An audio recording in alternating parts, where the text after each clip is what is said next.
Welcome to an Achieving Science video. This video is going to look at metals and the reactivity series.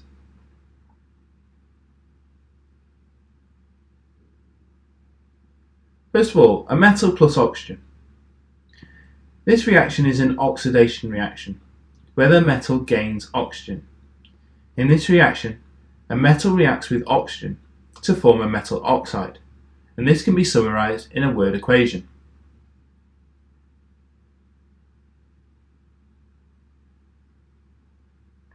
The opposite of oxidation then is reduction, and therefore this is the opposite process, and so where oxygen is lost.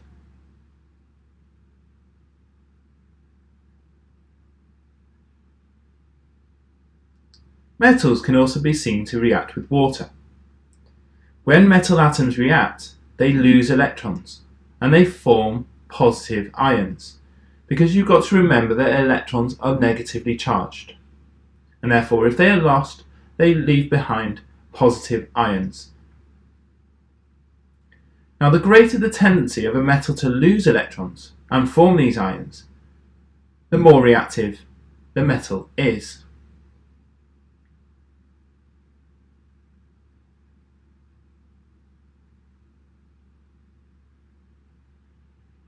Now, we've got metal reacting with water. And again, we can summarise the reaction in a word equation, where a metal plus water produces a metal hydroxide plus hydrogen gas. Now, if we look at the first group in the periodic table, the alkali metals, we can actually compare them and we can see which one is most reactive. In this group, we find first of all lithium with an atomic number of 3 and a mass number of 7. Therefore, it has 3 electrons, 2 in its first shell and 1 in its second shell. We then find sodium as we move down the group. It has an atomic number of 11 and a mass number of 23. Therefore, has 11 electrons, 2 in the first shell, 8 in the second shell, and 1 in the third shell. And then as we move down the group further, we find potassium with an atomic number of 19 and a mass number of 39. Therefore, it has 19 electrons, 2 in its first shell, 8 in its second shell, 8 in its third shell, and then 1 in its fourth shell. All of these have 1 outer electron because they are in group 1 of the periodic table.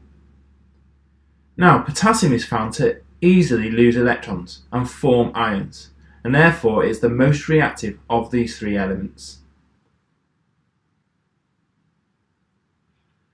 On the other hand, gold does not tend to form ions and therefore is regarded as being unreactive.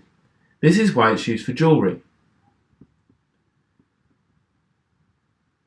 Another reaction then that a metal can undergo is a reaction with acid. Again, we can form a word equation where a metal plus acid produces salt and water. Can you then predict the reactivity of a metal? Well, yes, you can. You can predict the reactivity of a metal using the reactivity series, something that you need to recall for your exam. This is a list of metals, listed in order of reactivity, where the most reactive metal is found at the top, and the least reactive metal is found at the bottom. In brackets are the non-metals. Therefore, in a reaction between sodium and water, it will be more reactive than the reaction between zinc and water, simply because sodium is more reactive than zinc. And this is true for any of these. As long as the metal is above the other metal, the reaction with a higher metal in the table will be more reactive than something lower in the table.